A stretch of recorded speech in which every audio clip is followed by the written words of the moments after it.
মুসলিম সমাজ আর কবে জাগবেন আপনারা? আর কতদিন এরকমভাবে ভোট ব্যাংক হিসেবে আপনারা নিজেদেরকে প্রমাণিত করবেন? বিগত এক সপ্তাহ ধরে ওয়াকফ আইন প্রত্যাহারের দাবিতে মুসলিম সমাজ, গোটা পশ্চিমবঙ্গের মুসলিম সমাজের মানুষেরা প্রতিবাদ করছে।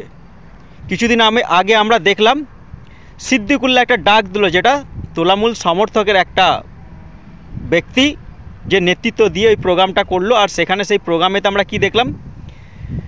জয় শ্রীরামের ঝান্ডা খুলে দেওয়া, আরও অনেক কিছু, সব কিছু আমরা দেখলাম। সেখানে পুলিশ নীরব দর্শক হয়ে বসে রইল। আবার সেই ওয়াকফ বিল নিয়েই আবার মুসলিম সমাজের এক শ্রেণীর মানুষ, যেটা আইএসএফের ডাকে জমায়েত হয়েছিল, তাদেরকে পুলিশকে কি করতে দেখলাম? গুছিয়ে ঠেঙিয়ে তাদের সেখান থেকে বিদায় করে দিতে দেখলাম। এইটা হচ্ছে পুলিশের আসল পরিচয়, আর এইটাই হচ্ছে আমাদের রাজ্যের সরকারের আসল পরিচয়। এটা হচ্ছে রাজ্যের তোলামূলের আসল পরিচয়। তুমি তোলামূলের সমর্থক হয়ে তুমি যা খুশি করো সব মাপ।